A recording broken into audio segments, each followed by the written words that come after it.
Hello, and welcome back to G Fun Facts Online, the podcast where we dive into the most fascinating tidbits our world has to offer. I am your host, and today we're soaring into a topic that might be right outside your window, or maybe even flitting past your office building. We're talking about birds in our cities. Now, you might think cities are all about concrete and steel, but they're also bustling metropolises for our feathered friends. But is it a paradise or a perilous playground for them? And more importantly, what can we do to make our urban jungles a little more welcoming? Stick around, because we've got some eye-opening facts and hopeful solutions that will change the way you see your city and the birds that share it with us. So picture this. You're a bird. You're looking for a nice tree to build a nest, some tasty insects for dinner, maybe a quiet spot to sing your heart out. But you're in a city. And suddenly, things get complicated. This is the urban challenge for birds, and it's a real head-scratcher for our avian pals. First up, the biggest hurdle: habitat loss and fragmentation. Think about it. Where forests, wetlands, and grasslands once stood, we now have buildings, roads, and shopping malls. It's like their homes are shrinking and being chopped into tiny, isolated pieces. This means fewer places to find food, shelter, or raise their little ones. Imagine your pantry suddenly disappearing. Then there are the building collisions. This one is heartbreaking. Those beautiful, shiny glass skyscrapers. To a bird, the reflection of the sky or trees looks like open space. Bam! Millions, and I mean millions, of birds die this way every single year. It's a major hazard we often don't even think about.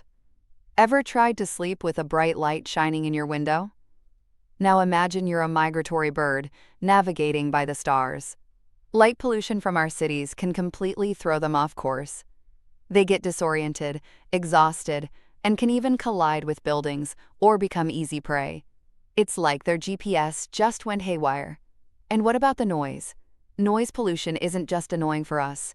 It can seriously mess with bird communication. They use songs and calls for everything: finding a mate, warning about predators, telling their chicks where they are. If they can't hear each other over the traffic and construction, it's a big problem. We also have to talk about predators, specifically free-ranging domestic cats. As much as we love our feline companions, outdoor cats are super efficient hunters and are a huge cause of bird deaths in urban and suburban areas. It's a tough one, but it's a fact. Food can be another issue. While some city birds, like pigeons, are masters of scrounging human leftovers, the overall variety of natural food sources like native insects and seeds can be way lower. Especially if our city parks are full of non-native plants that local bugs don't like. It's like going to a grocery store with only one type of cereal. And finally, chemical pollutants.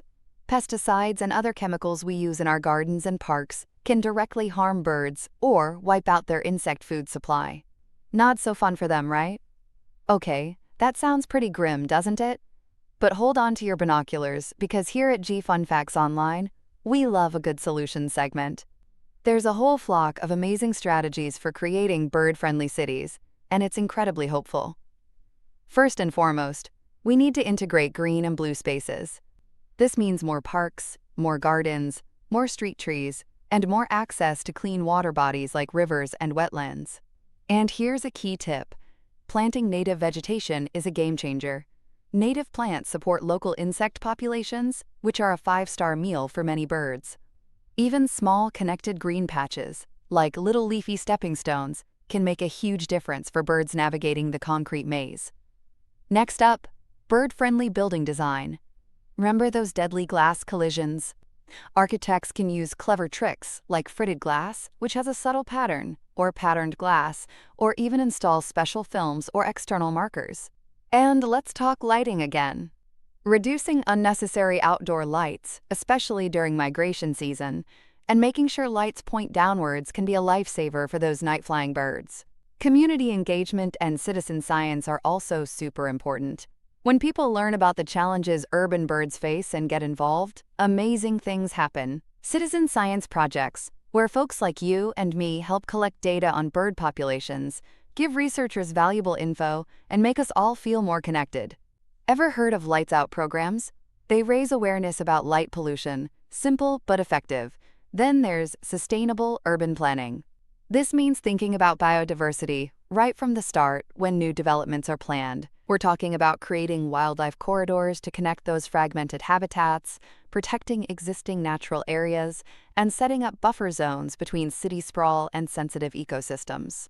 It's about planning smarter, not just bigger. Managing urban ecosystems is another piece of the puzzle.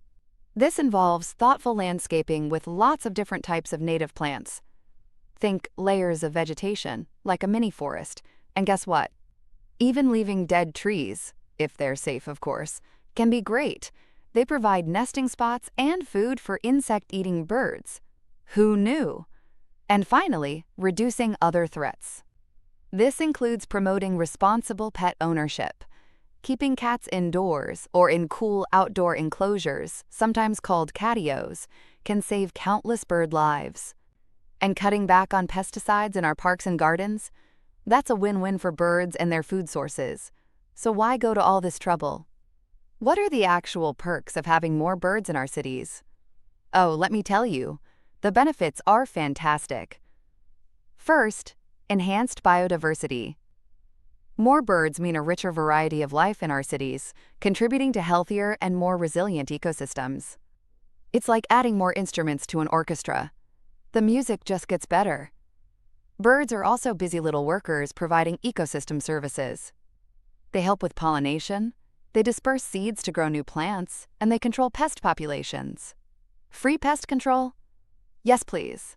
And this one's for us, human well-being.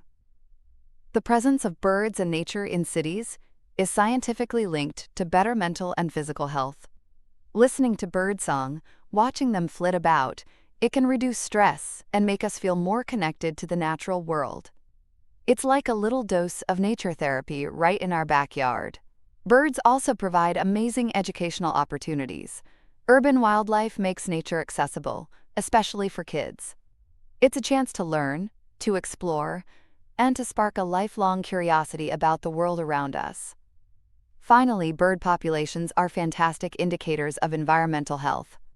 If birds are thriving, it often means we have cleaner air, cleaner water, and more vibrant green spaces. They're like little feathered canaries in the urban coal mine, telling us how healthy our environment is. So creating bird-friendly cities isn't just a nice idea for bird lovers. It's an investment in a healthier, more vibrant, and more resilient future for everyone, birds and people alike. As our world gets more and more urban, understanding and nurturing our city ecosystems is more critical than ever. It's about realizing that these urban spaces can be shared, where both humans and wildlife can flourish. Through thoughtful planning, cool new designs, and all of us chipping in, we can build cities that are truly for everyone. So next time you're out and about in your city, take a moment to look up, listen for the birdsong, and maybe think about one small thing you could do. Perhaps it's adding a native plant to your balcony or learning more about your local bird species. That's all the time we have for today on G Fun Facts Online. I hope you found these feathery facts as fascinating as I did. Don't forget to subscribe so you don't miss our next episode, where we'll be exploring another amazing corner of our world. Thanks for tuning in and keep an eye on the sky.